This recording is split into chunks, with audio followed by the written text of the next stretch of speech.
not, please let me know. I'm all about supporting you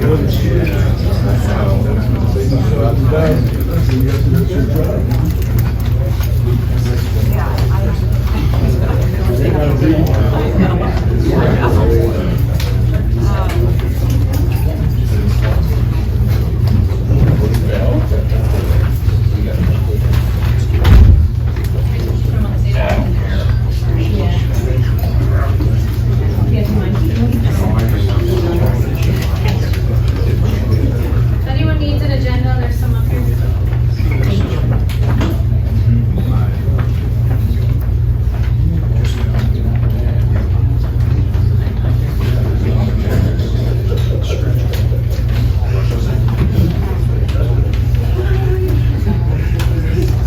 For those that are, blocking the doorway, we'd ask you that you kindly step outside. If you want to come in at a specific time, you can, but you can't block the doorway at all, the egress or ingress in and out.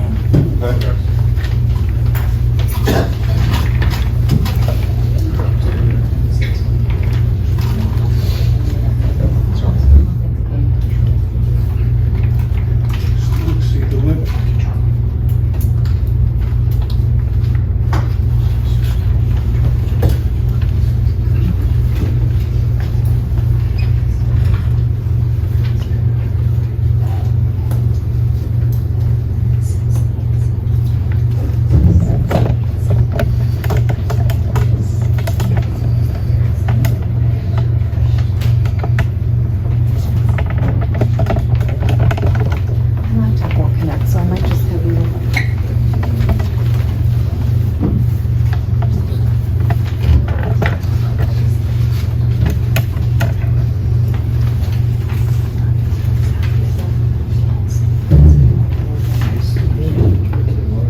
Sorry, for those that are standing, you're exceeding the limit in the room. You're gonna have to wait out in the hallway, and there's a microphone system out there, and you can hear from out there. If it comes to public comment and you want to come up and talk, then you can come up and talk during that time. That's why I said, are we okay?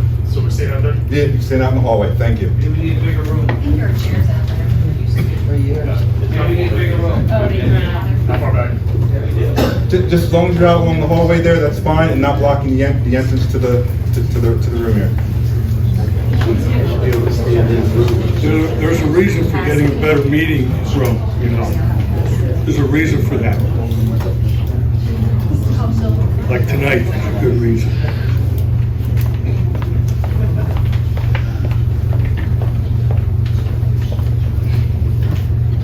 Thank you, Chief.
like to call to order the July 12th Board of Supervisors meeting. Please rise for the pledge to the flag.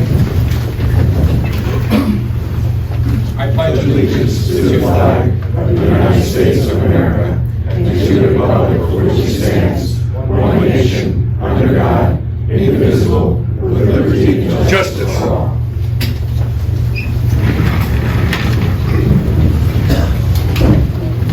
Roll call, Mr. Pio. Here. Mr. Staub. Here. Ms. Kircher. Here. Mr. Spees. Here. And Mr. Gautier is here. I'd like to announce that we had an executive session tonight at 6 p.m. Concerning potential litigation. Next, on to public comments. We have that list. Are they open there?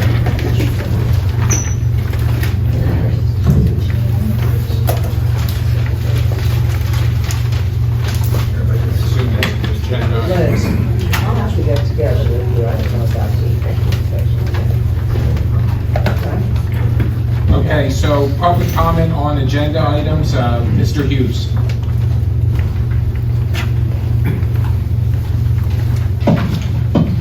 Can you hear me? All right. So, a couple things I'd like to talk about. Let's talk about the unfinished business, monthly golf report. Mr. Galef did a nice little analysis of the true cost of what the golf course and the country club costs us. He left out depreciation, but he got the interest on there, and Joe's going to tell us that it's profitable. I'm going to tell you that that's only the contribution margin. I've been accounting for 40 years. Contribution margin is what he's going to talk about, but there are other costs. And those costs, because they exist, we lose about $600,000 to $700,000 a year. And we subsidize that with some taxes and with tax money from everyone that's in this room. The other thing I want to talk about is the right to know request. That thing isn't accurate. I hope tonight you'll be talking about the appeals that I have filed. I have 2 appeals right now. They're still pending. There will be more appeals coming because apparently you guys cannot give me the names, the positions, and the salaries of the salaried people that work here. Those documents you claim do not exist, and I do not believe that. I think they do, because I've got them in prior years. The last thing I want to talk about is item number 3. I'm not sure exactly what it means. Are you going to pave more roads with less money or additional roads for more money? The RALUMAC project is spelled incorrectly. I know what that is. That's a special process that's supposed to be relatively cheap and effective. So are you going away from that process and using some other process that's cheaper and will allow you to do more roads? I mean, it's not really clear what you're going to do here. And finally, I sent all of the supervisors and Mr. Bartlett, our township manager, a little video of the minutes showing you all the spelling errors and other errors on here. I hope you updated the minutes before you accept them tonight. Only one supervisor got back to me verifying that they actually received it. Thank you, Joe. Appreciate that. Everyone else, like you've been doing for months, actually for 2 years, have ignored me completely. But you will not ignore me on November 2nd, Greg. Guarantee you. Thank you. Thank you. Next, we have regular approvals, regular minutes. Before we approve those, I have some corrections to read. On page 1, public comment section. Sorry. Page 1, the public comment section. Remove sentence stating public comments were submitted in advance of the meeting via email and voicemail. The email comments were dictated by computer software. Second correction is on page 4, paragraph 4. Change the word that to than. Third correction, page 4, paragraph 7, change the word us to is.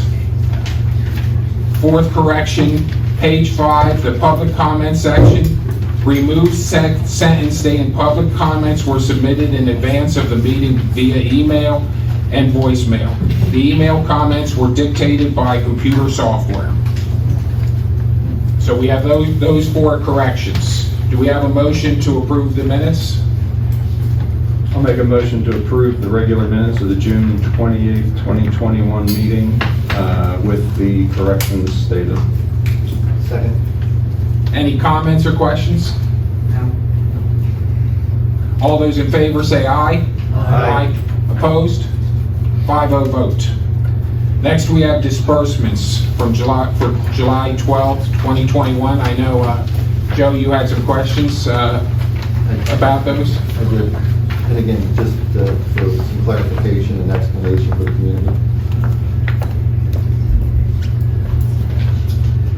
A few questions we had tonight. One was for an invoice for asphalt maintenance systems for $93,753.94. That's for bituminous seal coating of Daniel Boone Road, Tolbacan Road, and Ole Line Road. This is paid from the Liquid Fuels Fund, and the bid was awarded earlier in 2021. With the Exeter Community Library $50,000 payment, this is their normal quarterly contribution payment to the library that's approved in the budget. JP Mascara, there was 2 invoices paid for $45,100 each. The June invoice was lost in the mail, so we had to request that. That's why we're paying 2 in one meeting. South Reading Blacktop, 2 invoices, one for $61,431.46, one for $55,533.66. This was asphalt to pave Filbert Street, Mountain Park, Old Friedensburg Road, St. Andrews Court, and Scotland Road. We made 4 invoice payments to U.S. Bank. These are debt service payments for the debt associated with the Reading Country Club property and those bonds. Payments are due in February and August of each year. All payments are made from the debt service fund, with revenues coming from the debt service tax, which is assessed on all township properties. For 2021, the township paid about $706,000 in debt service P&I, and we're slightly under the budget of $720,000. Any other questions? Thank you. Do we have a motion to approve the disbursements? I move that we approve the disbursements July 12th, 2021 as submitted. I'll second that.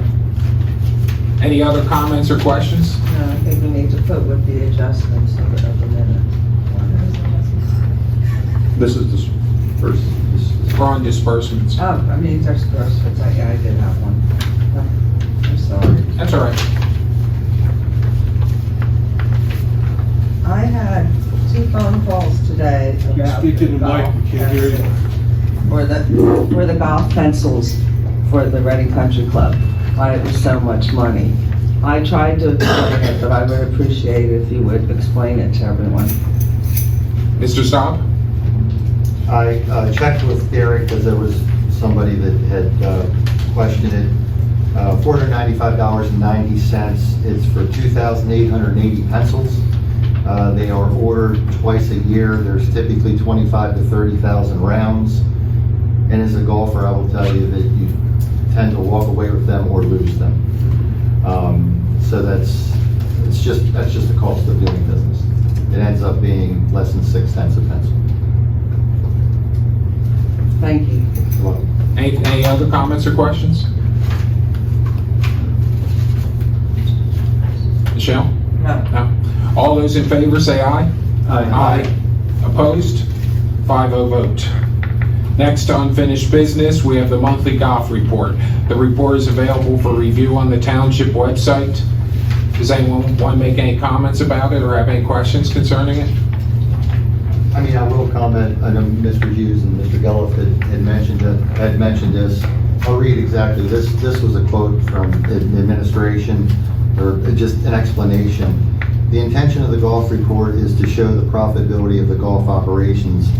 It does not capture the entirety of the Reading Country Club property. The golf report does not include revenue nor expenses associated with the clubhouse, nor the debt associated with the acquisition of the property. Separate funds are set up to capture golf operations, clubhouse operations, and the inflow and outflow associated with the bond issuances. the golf report shows the financial activity in the golf operations fund. Again, the only thing I would say is I go back to, and it was well before my time on the board back in, I guess, 2004, 2005, when it was Speak taken. closer to the mic, Joe. When it was taken, One direction. eminent domain was invoked. And my understanding was at the time is that it was done to protect the township from additional costs because of infrastructure costs, new schools, all that would have been involved. My understanding again is that the township was not looking to, hey, let's buy a golf course. My understanding was there was a 500, 550 home development that was coming in, and that's the reason they decided to do this. Just knowing the value of the golf courses, again, I'm not a member of the Reading Country Club, so it's not where I play. I've been a member of Golden Oaks, I think, since 1998. 1 year I was at the Reading. So I know they were for sale, and I know the amount that they could not get. So we'd probably be looking, and again, this is just my guess, it's probably $2 to $4 million for that piece of property. And because there's issues with divided highway, we have, I think, 3 lights, a jug handle, it's elevated, it's in a floodplain, so it doesn't make it as desirable for some of the other things that you would think for a commercial entity. So it really got to the point of, okay, the money was spent, what do you do with it now? And I have said this before, the toothpaste is out of the tube. We're just trying to make it where we can at least recover as much cost as possible. So, and again, this is just mine from my remembering the history as well. I was not on the board when the decision was made. So, but that's one of the reasons that the debt service has not been put on there, because the golf course is only part of the entire facility. So should they shoulder the entire cost? I don't know. But all we're doing is just trying to get a picture of the money brought in and the money spent on the golf course. That's it. Thank you. Any other comments or questions? Okay, next. Good month.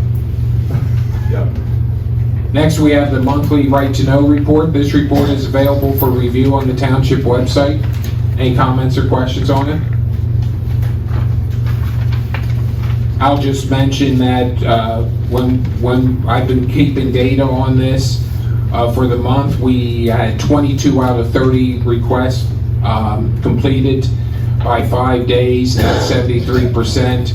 This year, we're at 85.3%, which is a 8% improvement over last year and a very significant improvement over 2 years ago. On to new business. Authorize an advertisement of request for proposal for dining services at the Reading Country Club. Do you have information for us on that, Jeff?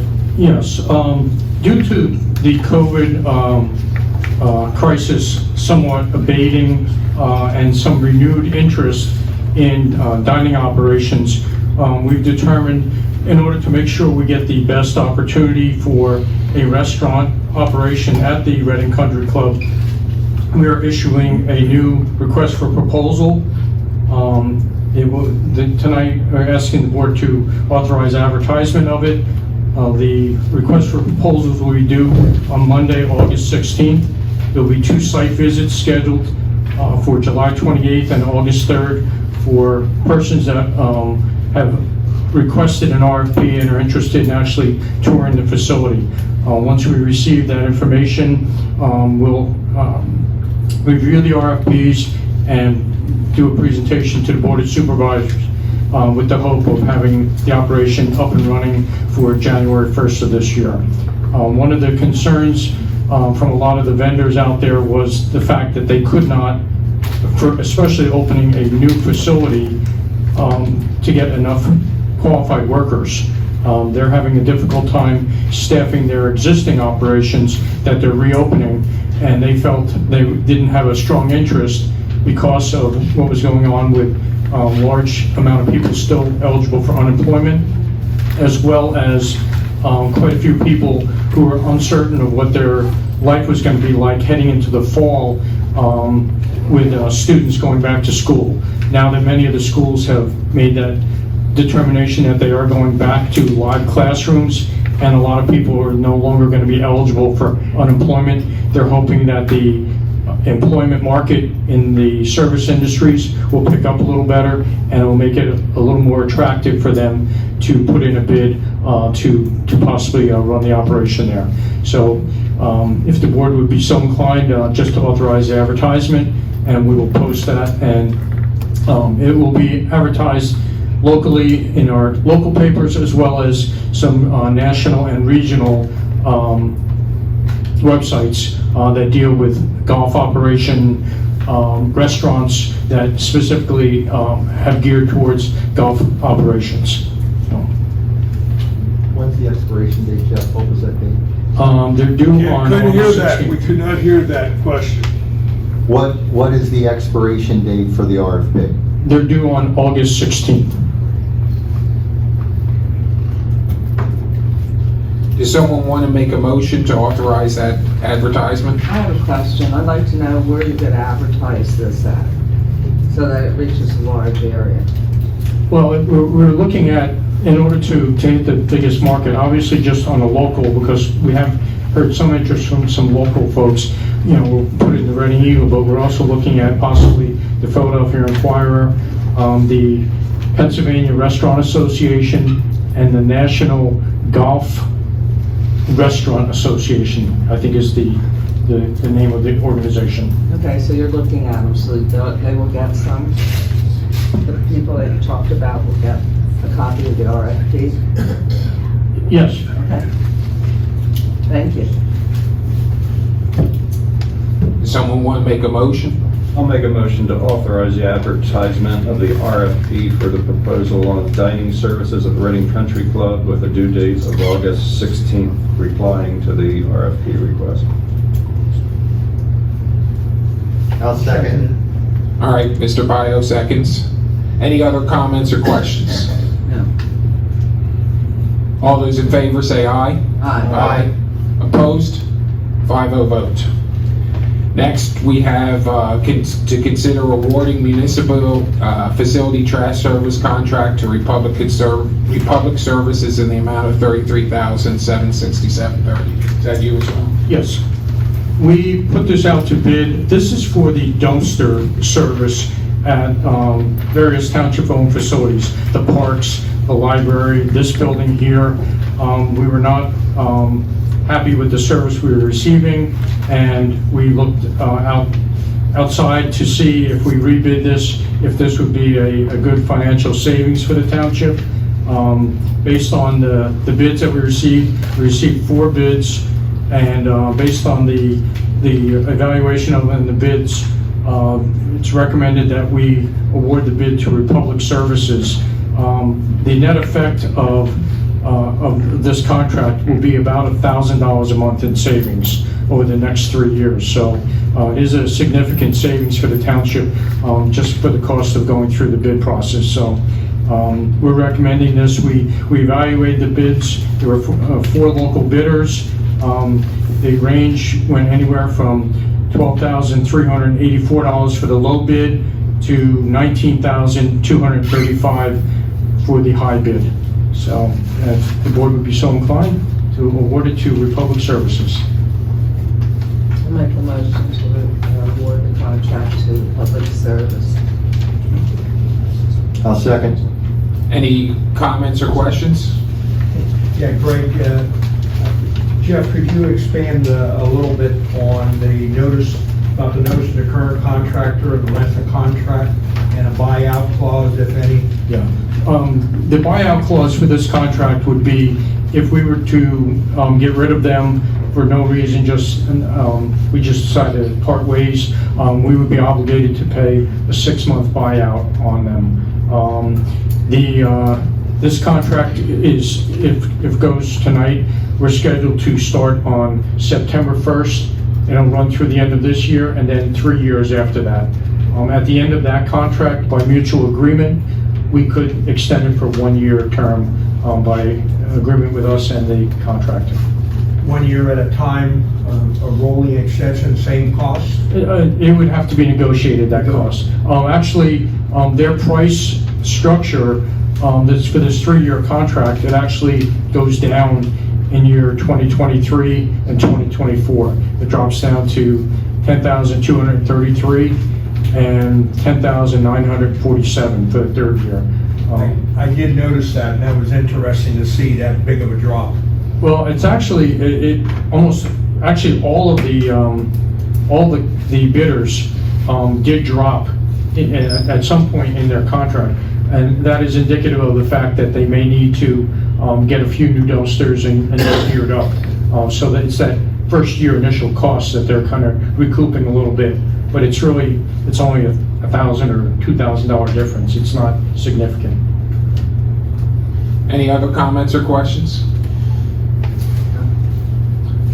All those in favor say aye. Aye. Opposed? 5-0 vote. Number 3, consider approving updated list of 2021 paving projects funded by Liquid Fuels. Is that Clarence? Yes, the reason we're asking for this, and we've kind of explained it in there, but it's, Speak into the mic, please. They're one directional. If you don't speak into the mic, we can't hear you. the paving projects that we put in the budget last year was, I guess, October, I guess. Everybody was telling us, we went by, we checked with the Volumac people, we checked with, for the bituminous seal coats, and we checked with paving, just to see what they think is gonna be this coming year. And everybody thought that paving was really gonna go through the roof this year, and for some reason, it hasn't gone anywhere.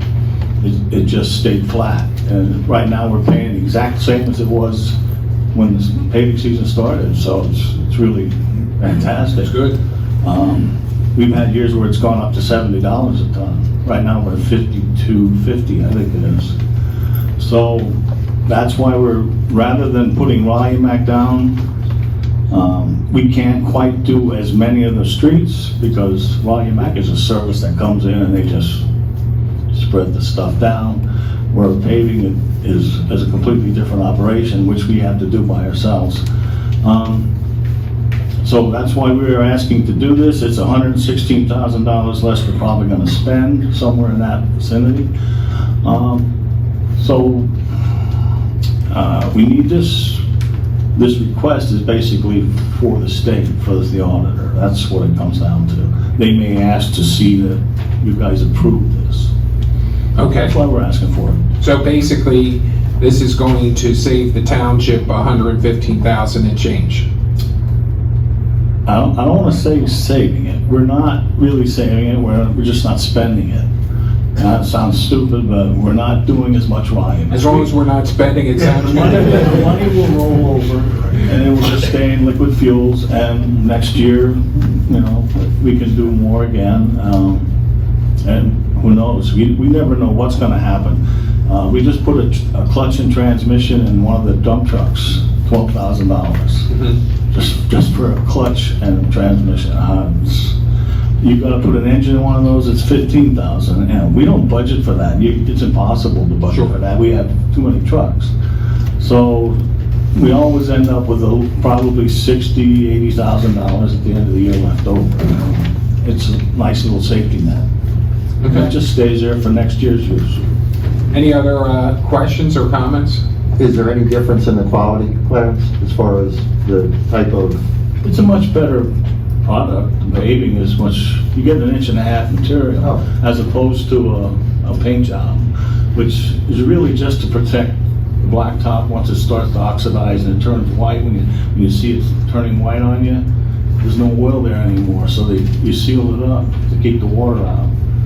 It just starts to break down. It's a good product, there's nothing wrong with it. It's just that for this kind of money that we can just do a lot better with blacktop. Sounds good to me. Does anyone want to make a motion to approve this? Greg, can we hold on before the motion? Sure. If this is it's already a budgeted item, correct? Okay. What exactly are we approving then? Because we're under budget and Public Works is doing the work that's required for the year. What's the purpose of the motion, if I may ask? Again, it's for the state auditor.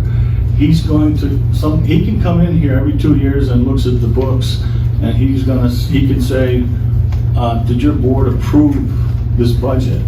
Well, if they look at the one that you approved at the beginning of the year, but then they'll see we changed it, and then they're gonna say, well, do you have approval for that? And then we have a problem, because they could take the liquid fuels back. Okay, I got it. So basically, we're It's just to protect revising the ourselves. budget, or that line item in the budget Right. to the new number that you're proposing. We're just protecting ourselves from. Got it. Thank you. Any other comments or questions? Someone want to make a motion? Greg's looking at me. I will.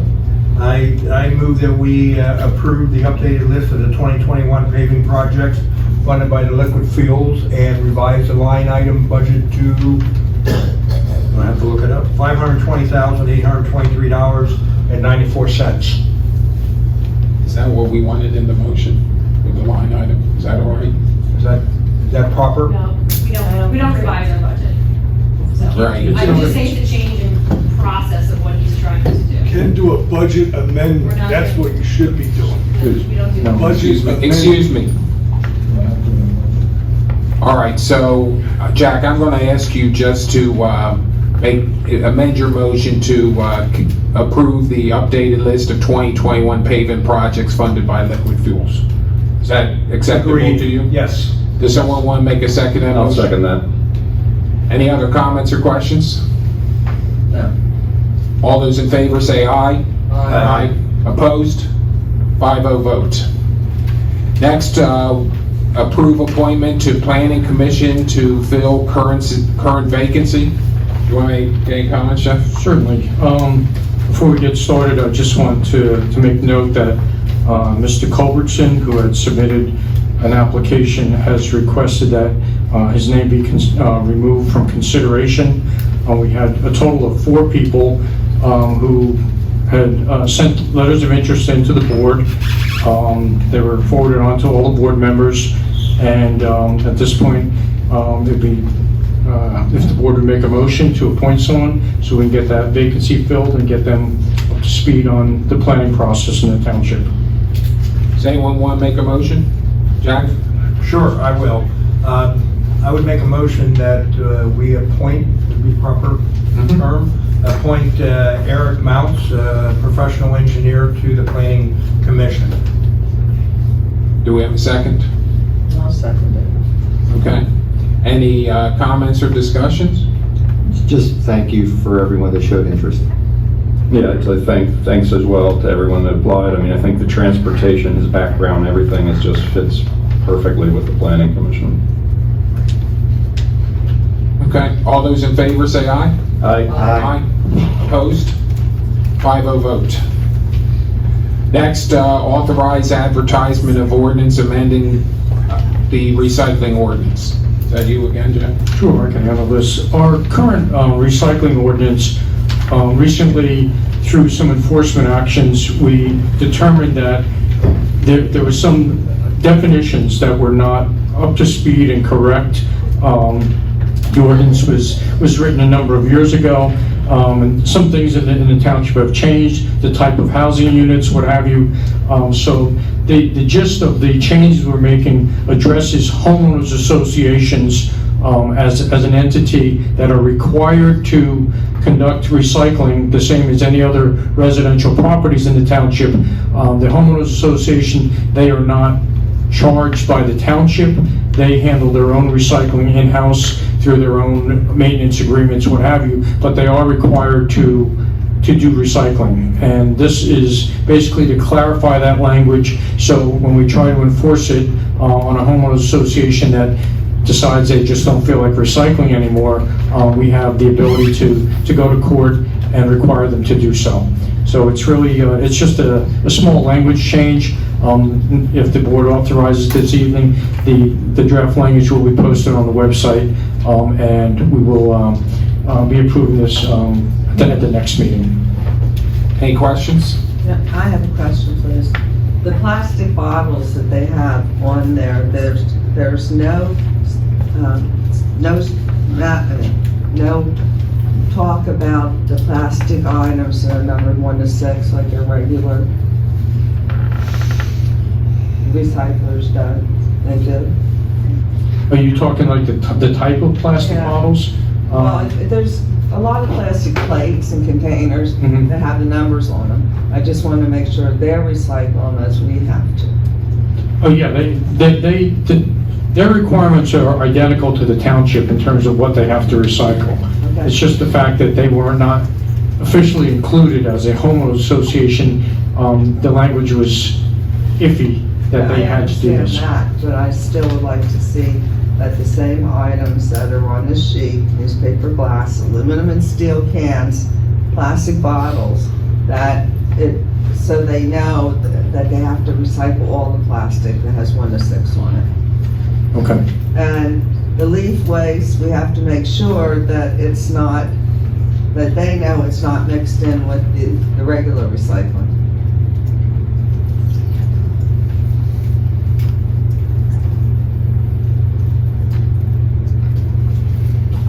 So you're going to amend the ordinance to cover those, Jeff? Yeah, the plastic bottles, it's a matter of the language being put in there. We will put the list of plastics, types of plastics that we're currently recycling. We will add that under plastic bottles, the types on there. As far as the leaf waste, that's more of an educational, it's not really something in the ordinance, but it is an item that does get recycled. We do the leaf collection in the homeowners associations. They're not required to do that. That's part of what the township work is. But that's more of an educational thing that we'll address directly with the homeowners association. Thank you. Any other comments or questions? Just to clarify, I think you mentioned it, but this is the current practice, we're just clarifying the language. Yes. I'll make a motion to authorize the advertisement of the ordinance amending the recycling procedures. I'll second it. Any other comments or questions? All those in favor say aye. Aye. Opposed? 5-0 vote. Next, we have adopt a proclamation declaring July 16th, 2021 as Park and Recreation Professionals Day.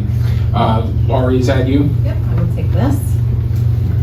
So July 16th, 2021 is Pennsylvania Parks and Recreation Professionals Day. It falls within the National Parks and Recreation Month.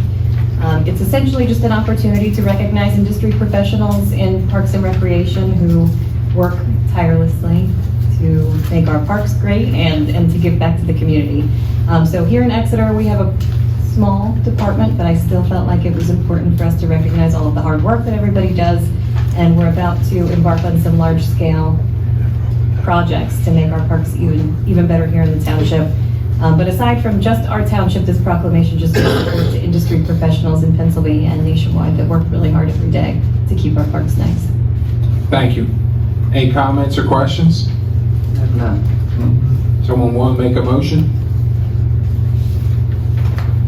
I'll make a motion to approve resolution number 2021. This is the proclamation. It doesn't have a number. Yeah, I have it in my hand, yeah, I'm sorry. No, that's okay.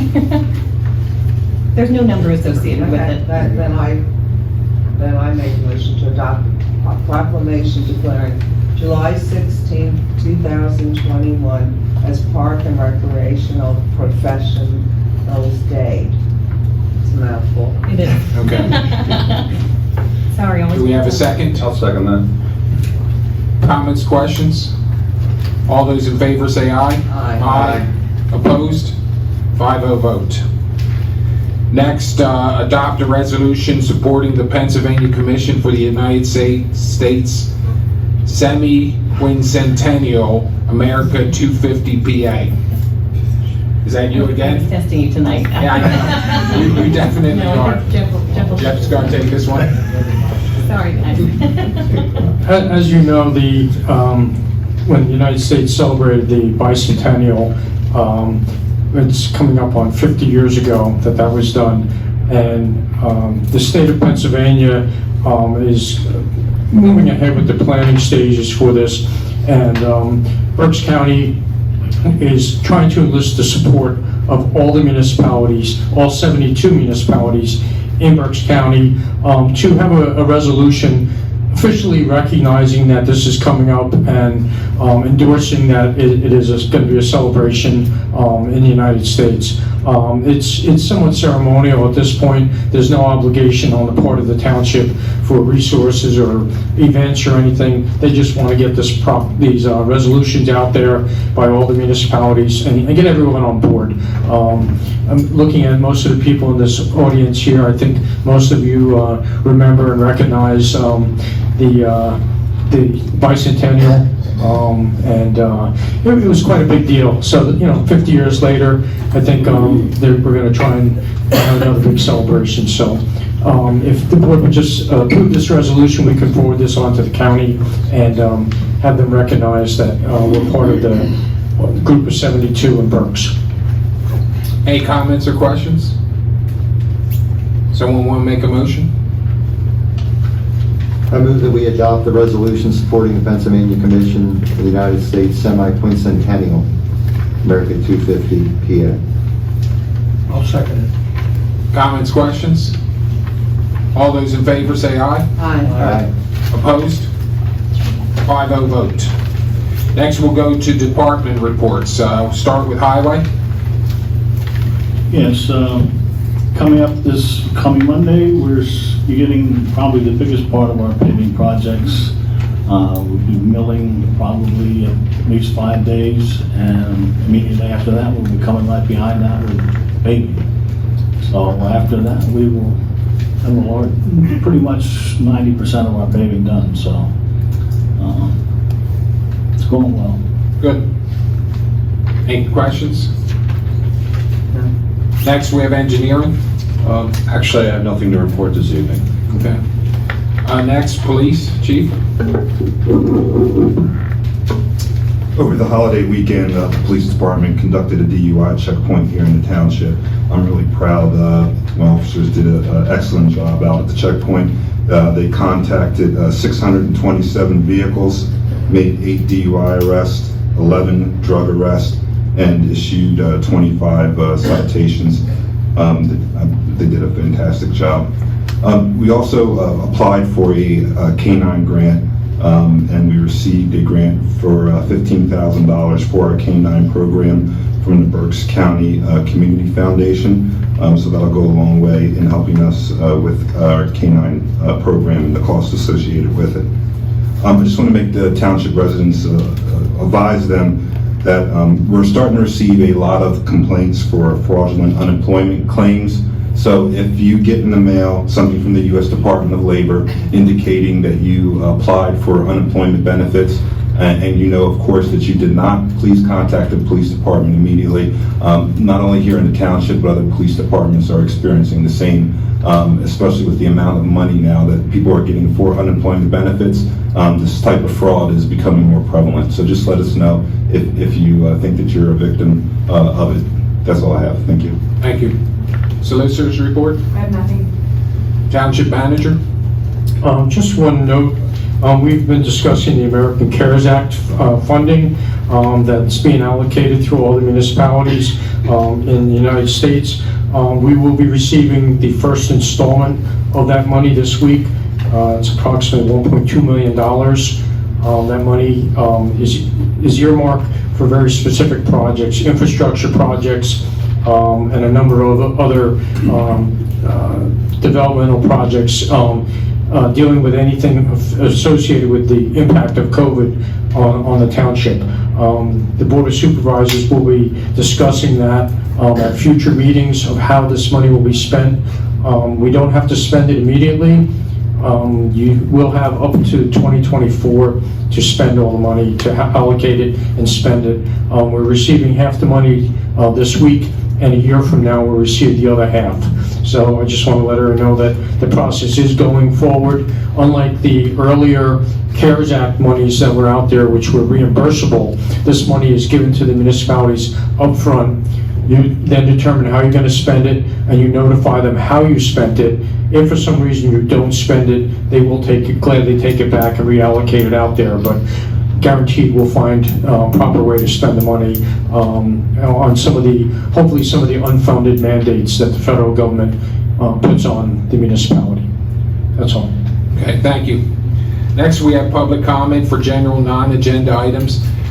I want to begin by thanking everyone for coming tonight. I'm sure many of you are here to discuss the serious incident that occurred on the 4th of July weekend. First, let me share that we welcome your comments and want to hear your concerns. Please understand that we will not be able to answer any questions or make any comments with regards to your concerns because the matter is currently under investigation. I will share with you that Jeff Bartlett, Laurie Getz, Chief Morris, and myself and another supervisor will be meeting with officers of the Homeowners Association on July 29th as part of this process. We have many signed up for comment tonight. I would ask you to keep your comments to 3 minutes or less so that everyone has the opportunity to share their concerns. I will ask Jeff Bartlett to announce when there are 30 seconds remaining, since it is difficult for anyone to recognize how long they've been talking when speaking at the microphone. And I appreciate your understanding. So thank you again for coming tonight. And I'm going to apologize. I'm not real good at pronouncing names, so please bear with me. First, we have John Sneringer. That's right. I got it right? That's correct. I should probably quit now. No, that's okay. First of all, I was the Could you first one. speak into the microphone? Yes, I was the first one to sign up, but I would like to relinquish my time to Sarah McHenry at this point. And if there's time allowing at the end, I do have a comment if there's time, but I would like to relinquish my time to her. Okay. She had signed up as well, so we'll just be replacing the time, replacing the order is what you'd like? That's fine. I'd like her to speak. Okay, that's fine. Go ahead, Sarah. Hi, I'm Sarah McHenry. I'm Sarah McHenry. I live at 17 Bethel Circle. On July 4th, a .50 caliber bullet hit my house. My daughter and our neighbor's daughter were in the pool. They heard a whizzing sound over their heads, looked up and saw a bullet hit the side of the house, melt the siding, and continue to smoke. Inside the room where the bullet hit, just missing the windows, stood my husband and another child from our neighborhood. The University Rifle Club was hosting a machine gun shoot, and according to the club representative that came to apologize and offered to fix the siding, this bullet came from a semi-automatic .50 caliber rifle shot by a participant of the machine gun shoot event. The responding Exeter police officers were clear. It would have killed somebody if it had hit one of us instead of the house. The representative from the range said they would be building some additional barriers around the particular target they believe this bullet ricocheted off of. But they would indeed continue to shoot semi-automatic and high-caliber weapons. And they have continued to allow members to shoot and host events in which they encourage novice shooter participation. Despite it being unclear if it was actually a ricochet, or if it was a misfire, or if a stray bullet fired when a gun kicked back. We knew when we bought this house 9 years ago that there was a gun range nearby. However, the range has expanded significantly over the years. They've taken down many of the trees on their side of the property line, and now our developer has removed many more of the trees that clearly acted as a barrier.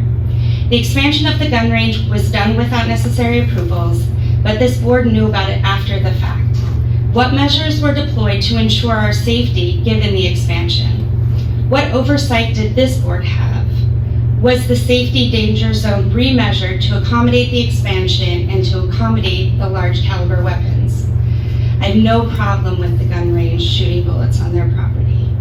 I have a lot of problems with them shooting bullets on mine. The promise of remedial action does not assuage my concerns. They thought they were doing what they thought they were doing was reasonable. How can I trust their judgment to add safety precautions at this point without any additional oversight? I ask this board to carry out its obligation as bestowed by the law, specifically to secure the health, safety, and welfare of the citizens of this township. Please cease activities in the gun range until they can be resumed safely. This board of supervisors must demand that both the University Rifle Club and Burke's Homes implement all necessary safety measures to protect the residents of our community. Thank you. Next, we have David Hughes.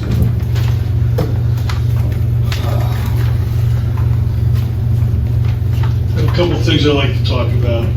Tonight, you made a motion to change the dollar amount for the budget for paving liquid fuels. I think last week you changed the budget on the stairs, or 2 weeks ago, or 4 weeks ago, $19,000, taking it from the Park and Recreations Fund.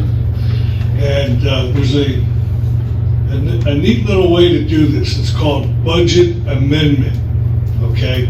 And then the amendment, which is a resolution, doesn't have to be a resolution, but a motion or resolution, goes along with the budget information. So it's all together. And you don't have to hunt for it in the minutes. And in the last 2 years, I've been doing a lot of hunting in the minutes to tie things together. And as the year goes on, you'll be hearing more and more about the things I've tied together for you guys. So that's just a suggestion. You're going to do whatever you want to do. The last comment I have is to the chairman of the board, Mr. Gregory Gaultier. Oh, excuse me, comments should be just directed to the board. Thank you. Actually, the regulations are to the chairman of the board, but that's fine, to the whole board. You attacked one of the private citizens, I think he's out in the hallway, Mr. Kalef. You also attacked me when you were hiding behind your computer screen during Zoom meetings, so I wasn't able to address you personally. So here we are, face to face. And you accused me of making false information to the public. So I'm going to give you a chance to just give me one example where I submitted false information and advertised it to the public, because all my stuff is backed up by documents that come from all of you and this township. So tell me, give me one.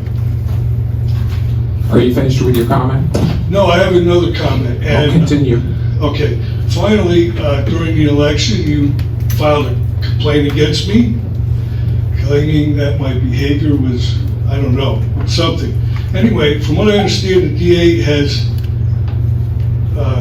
canceled that complaint as has no merit to it. Do you have a comment about that?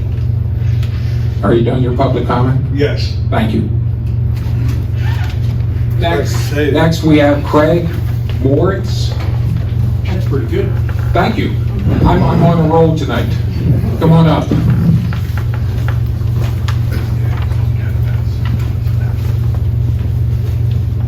Good evening, ladies and gentlemen. My name is Craig Moritz. I've been a member of the University Rifle Club for 35 years, and I'm speaking as a lifelong member.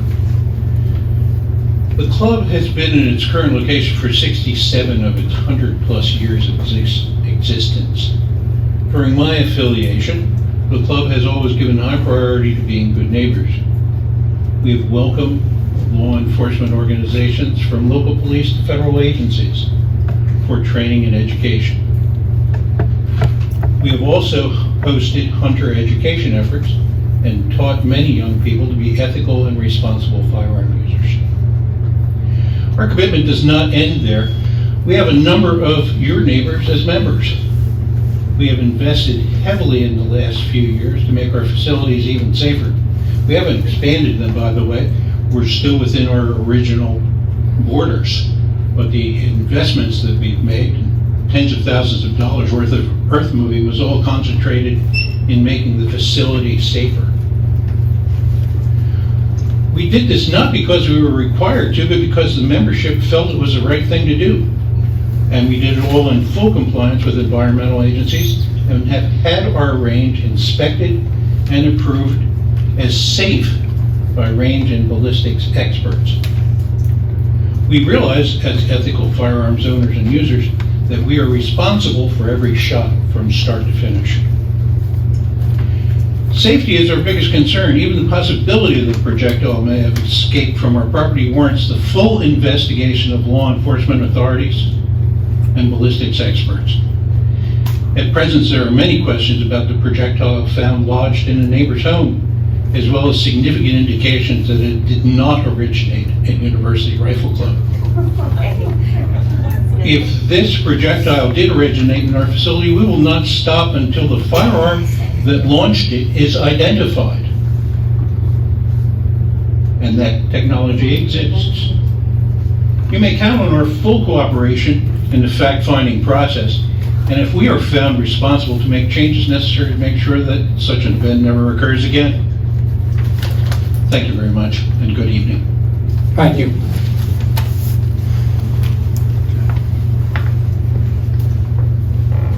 This one isn't my fault because I can't read the handwriting. Russ Magazam? Magazoo. I'd like to have Georgie present our before I. Okay, go ahead.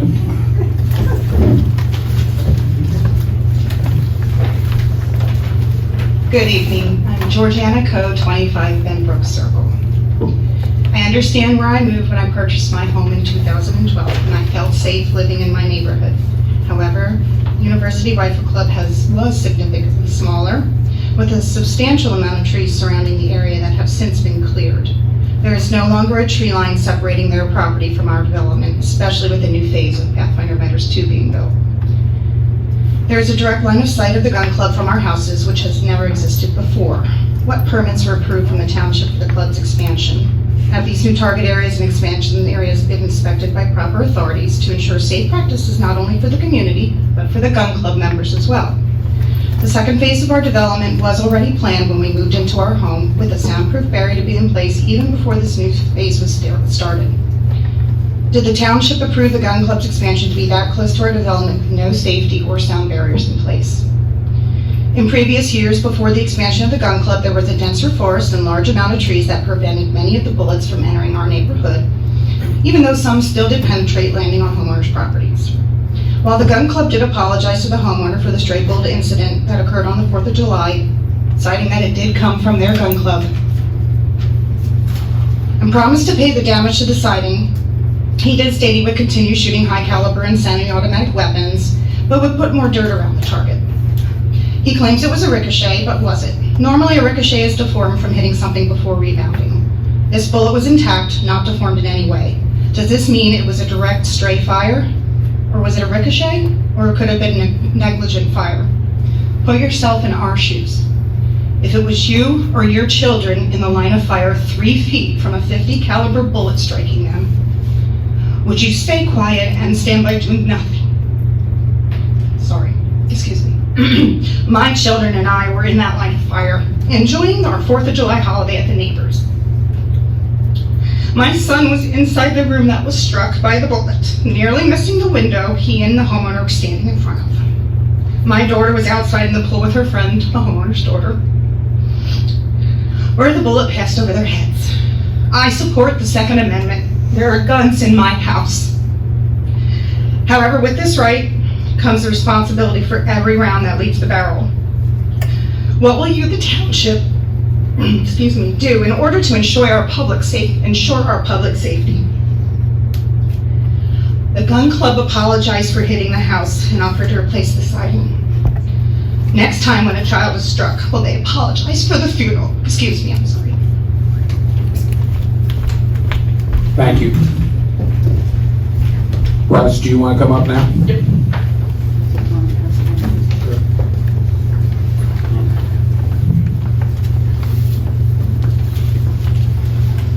Russ Magazoo, 40 Benbrook Circle. I'm a homeowner. I'm in the Homeowners Association board. I'm a board member. I've been asked to speak on behalf of dozens of families, mothers, fathers, sons, daughters, grandparents that call Pathfinder Meadows 2 home. I'm a homeowner. I'm one of the original homes in the development. And I'm going to cut to the chase. There's a lot of information here that's being passed around right now. What's going around right now are some aerial images, satellite images from Google Earth Pro that show the progression of the University Rifle Club's growth over the years. If you happen to have been over there lately and you look at that range now, it looks nothing like that in 2006. Back in 2006, the final plan was made for our development, and it was nothing more than what you see there on that first page. It was a field. It was infrequently used with a number of temporary targets. I'll try to go through these as quick as I can. Second page, you see the time date, timestamp, I believe it says 2010. I don't know, my reader's on. Now you can see to the right, our development. It's got quite a few homes in this. This is 2010. Years skip because they don't provide images every year. They do every so many years. But you can see in the middle, you still have the University Rifle Club. There's nothing but a field still. It's a little bigger. The only thing that really has been there for a long time is that white stripe at the bottom. That's that overhang that they shoot from. Yes, they've been there since 1955. And for 50 years, they were nothing more than that picture right there, that field, with temporary targets. There were no berms, there were no backstops, there were no firing positions. What you see there. Please be quiet. Sorry, little neighbors. Next page. 2015, at this point, in 2014, all of our homes were built and completed and sold in 2014. In 2014, that's when the University Rifle Club began their extensive excavation and construction. Not my words, their words right out of their special exception application. Extensive excavation and construction. Okay, what you also see in this picture now to your left is the Owatin Creek Elementary School. Next page, please. Okay, 2019. Now you can see the fruits of the labor of the extensive excavation and construction taking place.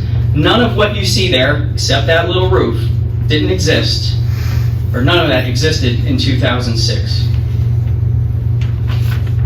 Next page, September 2010, a little closer up. You see the 2010 most distant impact area, up by that ridge up there. And you see Chauffeurs Road at the bottom. Again, if you see any of the berms, backstops, shooting, firing positions in 2010. 2019, next page, September. Range 2 expansion of target area. Now they're clearing out trees. They got targets farther and farther up a hill in that field that was once a field. In 2010, you can see where the farthest distant impact area was. And now you have down at the bottom left the range 2 expansion of firing positions. Range 2C, now the whole conversation focused on ranges 2A, B, and C. Everybody kind of glossed over the fact that range 1, 3A, 3B, 4A, 4B did not exist. You can see it on these satellite images. Russ, excuse me, Yep. we're past the 3-minute time. Okay. Now, you and I talked on the phone, correct? Yep. Okay, so I would welcome this information in that meeting. Right, it will. Okay. I just honestly, my thoughts are, the Rifle Club, Mr. Piho, their lawyer, have had hours of airtime already to talk about this, and the people of our community asked me to come here and speak and to get some of that airtime. I'm not asking for hours, I'm asking for just a couple more minutes. I'm racing through these as fast as I can. I understand that, but I need to treat everyone consistently. I hope you understand. I'm more than willing to meet with you. You know, I don't know if you saw my email. We set up a time. I set you a time. Okay. And I guarantee you, I'll pass the information on to all the other board members. Well, I'd like to interject. There's enough people here, and they have the right to come and speak to us, that we can give them time to speak. I don't want to have a meeting again with you. I want to hear it from them. It's up to the chairman's discretion. Now, I think people could allocate their time if people were going to let someone speak on their behalf, but... John, would you be willing to allocate your time? Yes. Okay, we'll do that then. Thanks, Sean. Okay, so if you turn to the page, it's a wide shot. Keep turning a couple pages. It's a wide shot. It shows an arrow going from the right side of the picture to the left side of the picture. That was range 2C, the proposed 600-yard expansion. Their words, I think, and their safety experts. This picture came from a presentation that their expert was going to give, their safety expert was going to give. This very picture was in there, where you can see all our homes in the background. Range 2C, where the firing position is technically as high as our roof lines, or very close. The end point where the target would be is higher than our roof points. The safety expert they had brought in for the zoning hearing board meeting was going to testify, it's safe. The University Rifle Club is safe, they're expert. That was 3 months ago. Sorry, bear with me here. No, it's fine if you've got more time now. Okay, I'm going to skip past these pictures. These were added. These are drone pictures just taken the other day. And these actually have more details of the expansion, the extensive excavation and construction that the University Rifle Club conducted, and starting in 2014. You'll see pictures of homes and all the land that's been cleared out from the developer for phase 2 of our development. You'll see homes that technically that bullet either threw between or over to get to their house. 2 rows of homes it passed to get to their house. This page, this final plan, this is the final plan. I've mentioned 2006 a number of times. This is the final plan of our development, okay? The township, the builder, everyone involved, and including the gun club, had a say on this final plan. On this final plan are no less than 60 notes on the left side. And if you got better eyes than I did, you can read them. But just in case, note 32, I've blown up a little bit, and on the next page, it reads as follows. The following note shall be included in all of the deeds for the lots in this development. This property is being sold, subject to the restrictions and covenants set forth in the plan of record being recorded in plan book, Burke's Homes records, and further with the acknowledgement that the purchaser is aware of the close proximity of the property to the University Rifle Club property and its grandfathered permitted use. And those are words, those last few words, grandfathered permitted use. This is 2006. Those words weren't in our deed, even though it said in that note they were going to be in our deed. Maybe an accident, I don't know. But I'm sure, I know, the University Rifle Club has waived our deeds. It was one of their exhibits, one of their 24 exhibits during the zoning board hearing about this subject. It's grandfathered permitted use. What does that mean? It means you're allowed to keep doing what you were doing as you were doing it. They were never allowed to move a stone on the property. When the Rifle Club wanted this note in there, I'm sure of it. I can't say for sure, but I'm guessing they're the ones that insisted on it because they didn't want to lose their Rifle Club. They wanted it in there, but when they got this in there, they locked themselves in to be just a field and temporary targets. Not what you see today. Everything over there should not be there. Thank you. Yep. Thank you, Russ. Thanks. Next, we have Charles Boyer. Excuse me, I was under my time. May I use the remaining time to rebut some statements that were made? No, I think all we're looking at tonight is giving people an opportunity to share their comments. If they had questions, we won't respond. So what I would encourage you to do is, if you want to share more information with us, contact Jeff, send an email, he can forward it to all the supervisors. Okay, we aren't looking for this to be a debate tonight. Okay, so I don't want to get into a back and forth. We want to get all the information. We're at the beginning part of the investigation process. Okay? Thank you very much. I'm sorry, Charles? Yes, good evening, everyone. My name is Charles Boyle. I live at 54 Bedbrook Circle. I'm a board member of the Homeowners Association.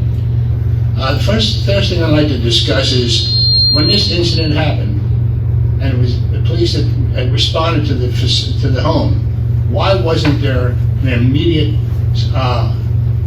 step down? They continued shooting into the night there. That should have been investigated immediately. Nobody else was shooting 50 caliber rounds up there except for the people at that shooting range. The second thing I have is the safety of the residents. It is the township's responsibility as well as the builder's responsibility to ensure the safety of the residents of this township. That was compromised. And nobody can tell me that this is the first time a round has left that gun club. Those trees, we don't know how many rounds were in those trees. And another thing, the other side of that gun range is a Watton School, and these rounds can easily reach that school. And that's the next place we're going to go to discuss this. Because these rounds can go a mile in distance. All right? And You know, there is definitely some problems here. The township approved the construction of these homes. And so is the builder. So all parties are responsible here and accountable.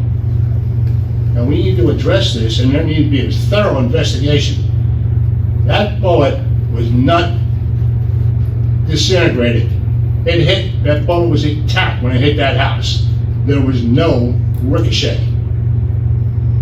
None.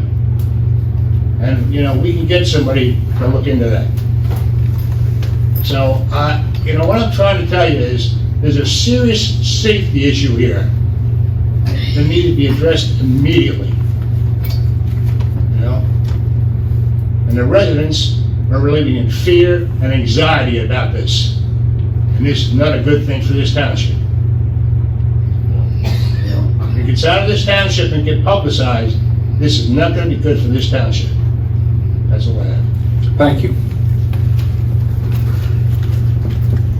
Next, we have Leslie Sees.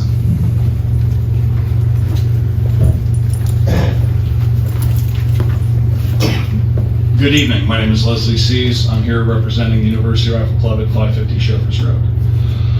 I'm the vice president. On the 4th of July, a member of the URC was shooting on range 2A at the 300-yard steel targets, which is the 400-yard range on the left-hand side of the property.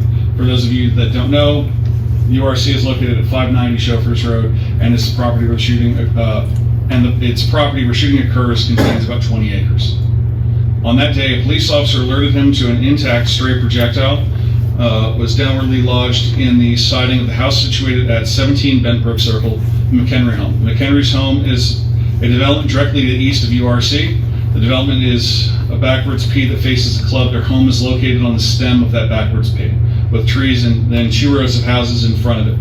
The McHenry's backyard faces URC. What we do know is simply what McHenry's and the police have told us as just described. We don't know when the stray projectile hit their home or if it even came from our property. We don't know the shooter of the stray projectile. If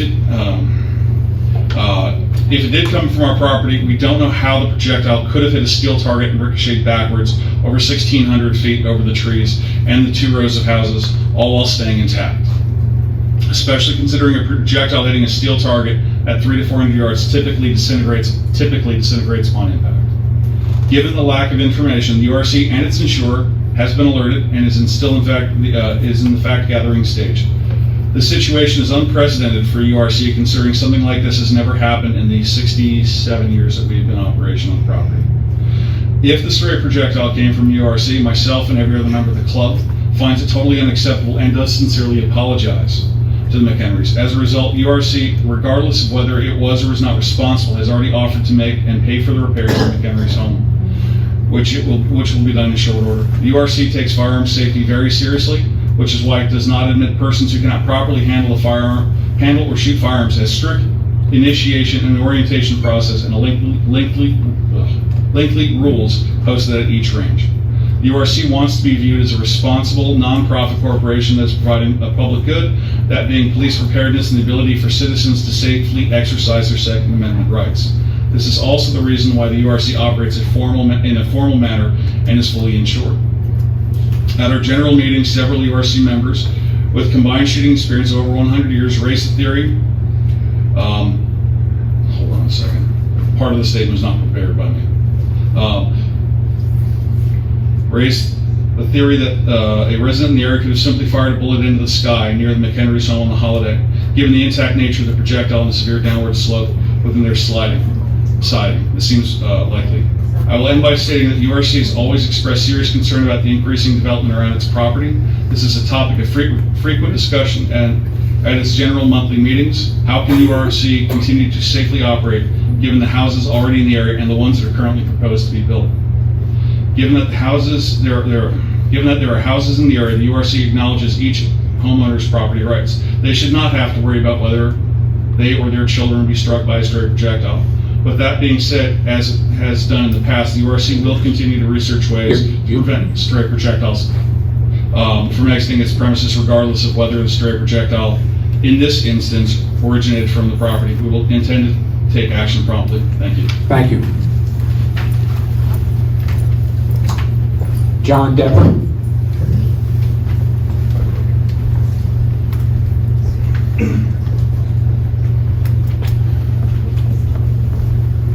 So this statement was 100% unprepared by me as well.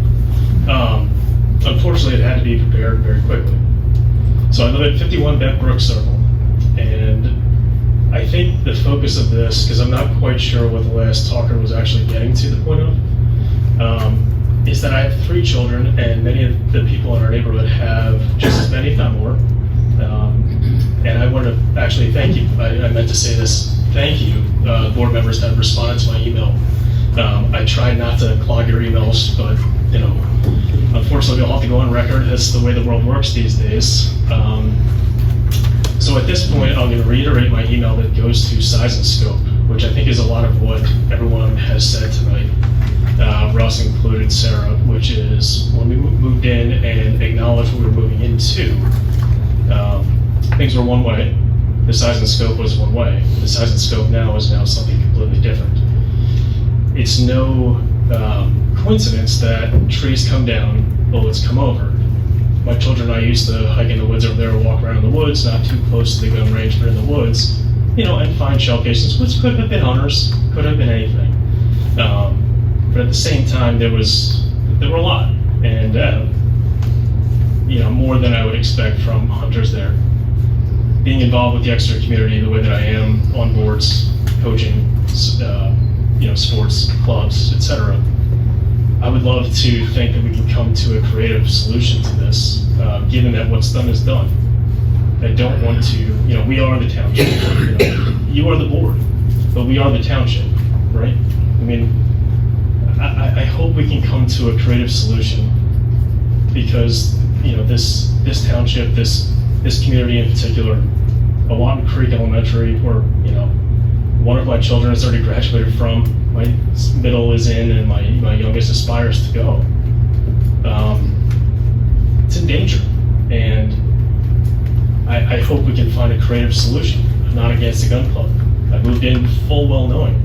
I was always one of the people in the community. When people said, do you notice the sound? I said, no. I grew up around guns. I don't actively participate in shooting, but I appreciate it, and I appreciate what everything's all about. So at this point, I'll say it again for probably nauseating time, I hope we can come to a creative solution. Whatever that means, I don't know, but that we can all be heard, and that I appreciate us all having the time tonight, and that's that. So I appreciate the time, I appreciate the email responses, I appreciate everything. The police department getting back to me when I called to go on record. I apologize profusely for taking up their time. Sean probably thinks I'm insane. But I appreciate the time, and let's do what's right. Thank you. Thank you.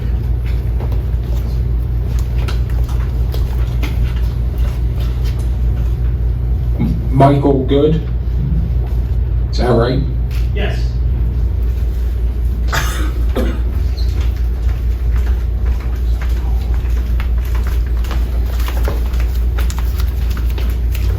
Good evening, everyone. Thanks for the time here. I live at 10 Bent Brook Circle. I've been there 10 years. And I'm going to be honest with you, I lived on the west side of Perkiomen before, prior to moving, and we walked through the current house that we're living in, not even knowing there was a gun club there. So we bought the house, moved in, and we're there about a week, and you hear these guns. It's like, okay, well, there's a gun range right up the street. No big deal. Well, that changed drastically when you start hearing semi-automatics, flying through the air. You would hear shotguns, handguns, police at night. Certainly no one spraying bullets like what you heard July 4th. That's when it started to become a little concerning, obviously, after the bullet through the house. And it was never a fear of ours. We walk the streets, we walk up and down the block all the time, never became an issue. But when you start hearing that size gun going off, you question where are all these bullets going? And clearly, we know the possibility of where these can go. And like I said, it's changed over the years. When we moved in there, it wasn't, you know, every once in a while during the weekday, on the weekends, you'd hear it for a little bit, but it's certainly changed from what it is today.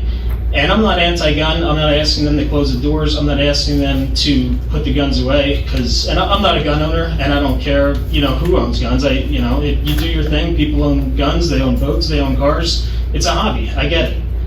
But there's got to be a safe barrier behind that hobby as well. And if it means maybe, you know, limiting what can be shot there, or maybe not hosting an event with that particular size gun, like John said, there's got to be somewhere to meet in the middle as a safe point to protect the human. I mean, it's with that bullet that could have easily taken someone's life. I don't care where it came from. If they think it fell out of the sky, you have a gun range right next door. Obviously, it had to have come from there. That's all I have to say. And like I said, I want to meet somewhere in the middle, because I don't want to pick up and move from where we're at. We live in a great community, but there's got to be a safe boundary somewhere. Okay, thank you.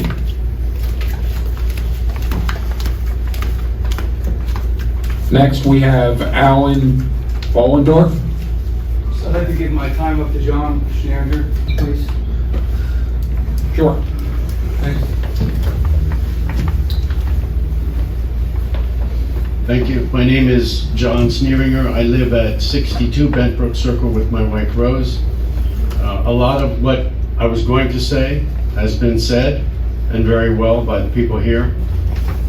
This bullet passed directly over my home. It passed directly over the house right across from me, and it hit the third house behind that home, within 3 feet of a 10-year-old boy. So I'd like to address this one point. The people say they knew the gun club was there, or they knew what they signed up for when they built their homes. Let's get to the facts here. Rose and I signed a waiver about the gun club, and we built our home there in 2013. At that time, as everyone has said, the URC was basically an open field, and we barely noticed it. That is what we signed up for. Then all the homes were completed in 2014, and the URC was still basically an open field with one range. That is what we signed up for. Over the past few years, we know there has been a huge expansion, and we believe it is an illegal expansion. That's not what we signed up for. All kinds of new weapons have appeared. We hear booming, high caliber. We hear semi-automatics. We hear 13 to 30 round mags emptied in seconds. We hear metal pings that we never heard before. What's going on with that? Tell me they don't ricochet? This is not what we signed up for as residents of Pathfinder. Just in closing, since this incident, whenever there is shooting, my wife says to me, I'm afraid. I'm taking the dog and going down in the basement. This is what we live in. I'm at the apex of the arc. There is nothing, not even a single tree between my home and this gun club. Thank you. Thank you. Next, we have Keel Richmond.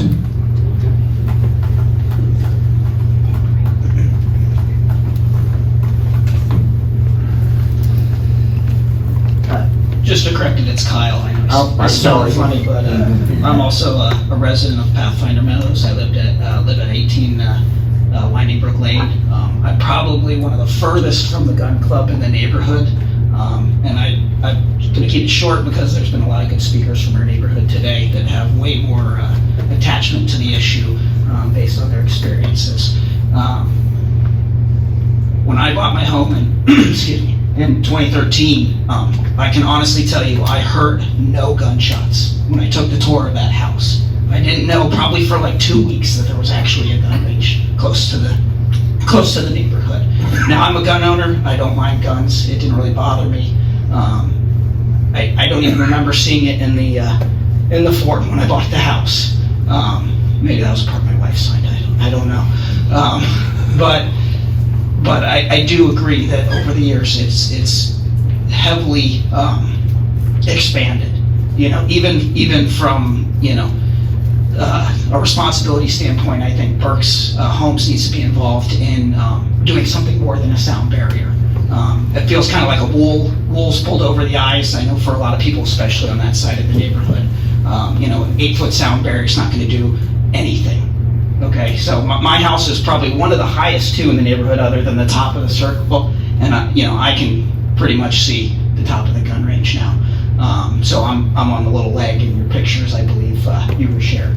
So I just want to reiterate, I think the gun range can operate responsibly, but I think they've got to own it. I think they've got to take some responsibility for this and quit coming up and sending people up here that don't know where the bullet came from. Nobody's randomly firing a 50 caliber rifle in the air. I might buy that if you were talking about a 22, but not a 50 caliber rifle. Those are expensive and people care where those go, or they're supposed to anyways. The house that was shot, you look at the aerial map, it's perpendicular from the shooting lanes, completely perpendicular. I don't see a ricochet hitting that house in a million years based on a ricochet. So that's all I got, and I appreciate your time. Thanks. Thank you. That concludes our public comments. I'd like to thank everyone for their respectful participation in this. As I said, it's the beginning of our investigation, and we will be taking all comments into consideration, as well as emails, and if you want to call the township administration. So if you chose not to speak tonight and you want your voice heard, I would encourage you to send us an email. And those of you who did speak, if you want to drop your notes off with us or send them to us as well, we would certainly be accepting of those. Thank you.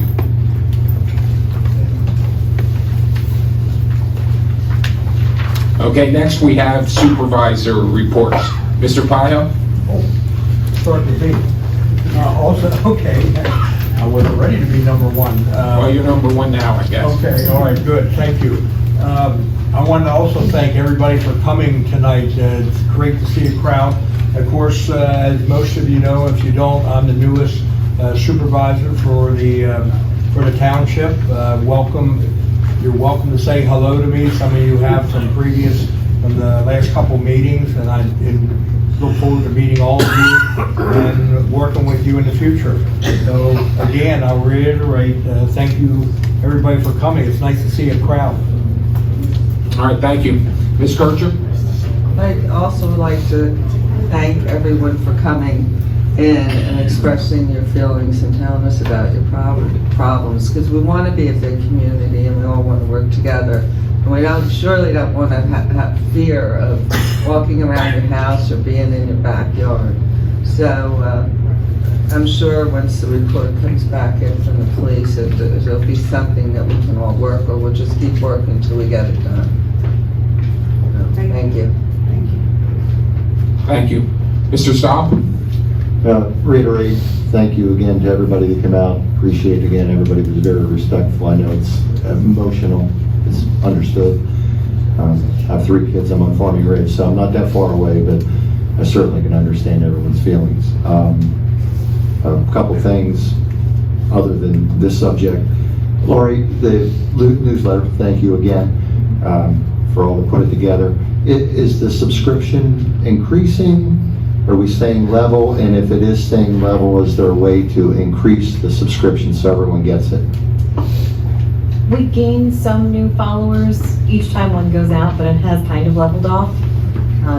we have been talking about other ways that we can encourage being able to gather in person again, and hold township events will be a great way for us to be able to do that. It was a little bit challenging during COVID, but yeah, we are continuing to ask for people to sign up.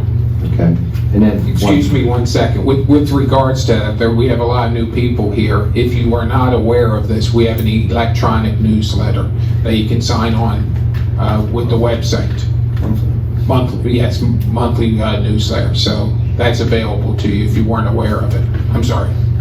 Okay, and then last thing, just request that at the next meeting, since it will have the treasurer's report, which will be the midway, we can have Jen put a synopsis together of where we are, especially in relation to revenue percentages, expenses, anything that kind of stands out as a problem, or even good stuff.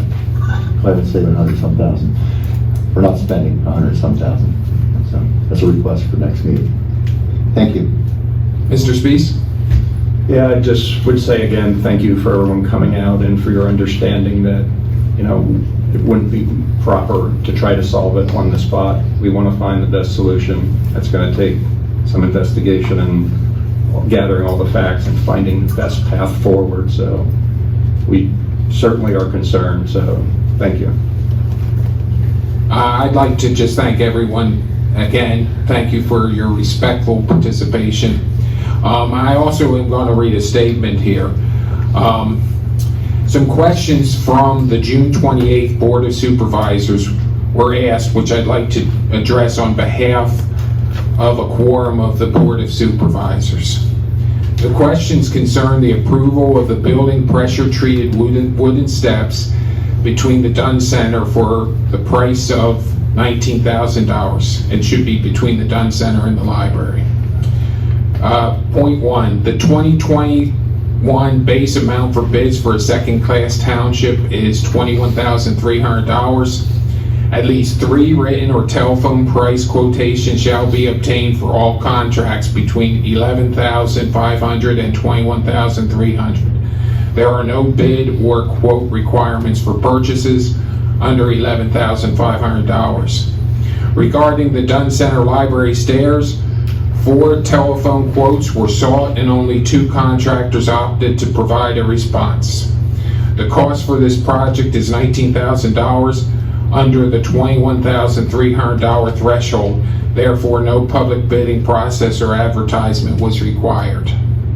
Second thing, the Public Works Department has sought the proper permit for this project and has been reviewed by Building Code official Terry Nagle of Great Valley Consultants to ensure all ADA requirements are met. The steps will be installed in accordance with ADA requirements.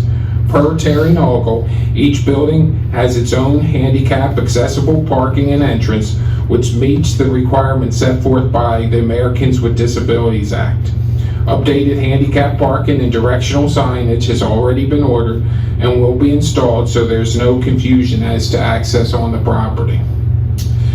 Number 3, pressure-treated wood was chosen since concrete is more expensive and less visually pleasing. Number 4, regarding ice and snow, the steps will be maintained in the same manner as all other township properties in the winter, excluding the parks, which close for the season. Both the Dunn Center and library operate all year long, and such must be maintained in winter conditions.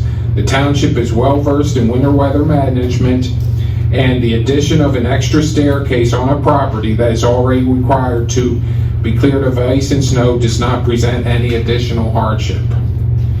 Number 5, the staircase will serve to connect the 2 properties in a more cohesive way.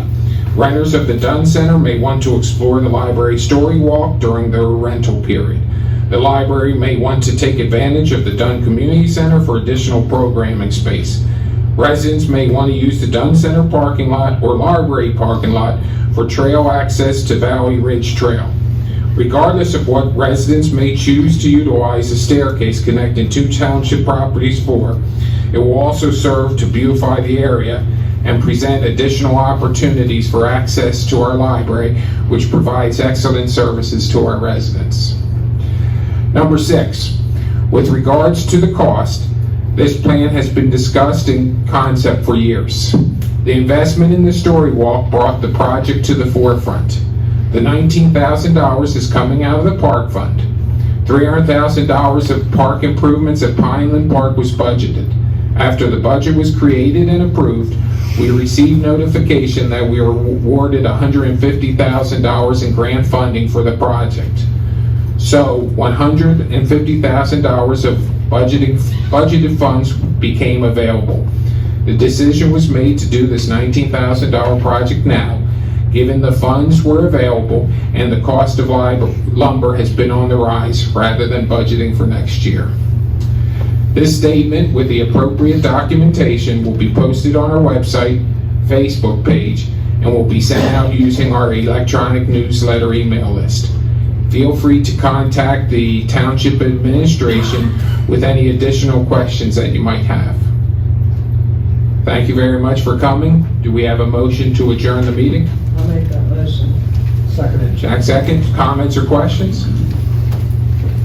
All those in favor say aye. Aye. Opposed? 5-0 vote. Thank you very much for coming tonight. Thank you.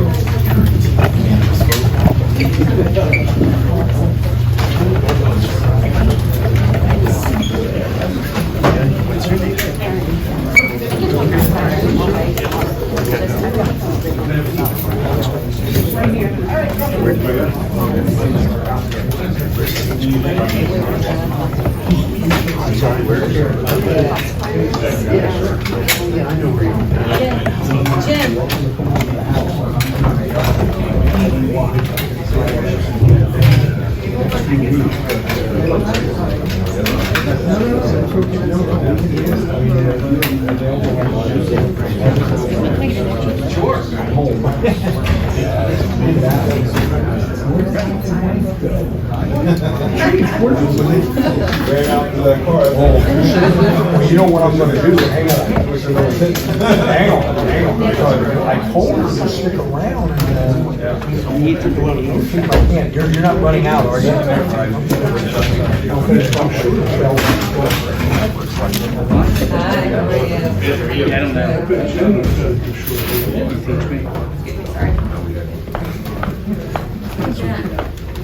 Get the signature Hey, come on back. Sorry, Mike. Face to face, you won't do anything. Nobody talking about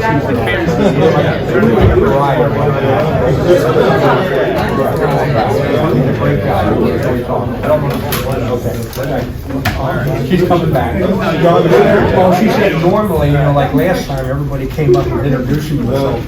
I get feeling tonight, though, nobody wants And I'm approachable.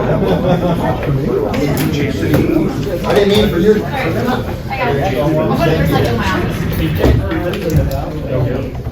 No maintenance to do. Yeah, right. Okay. Oh, good. I don't have to come in for that. Well, she's coming back here. Driving over here today. Huh?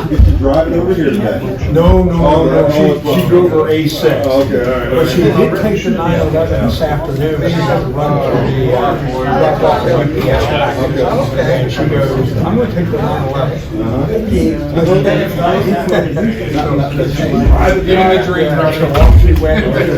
And I had one of my guys that stopped by, and he wanted to chase it back into the garage.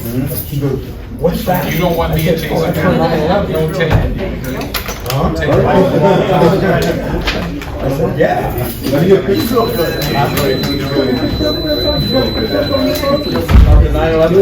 Okay. Don't trip this guy. Yeah, I'll pull it up while you guys talk. I'm gonna, let's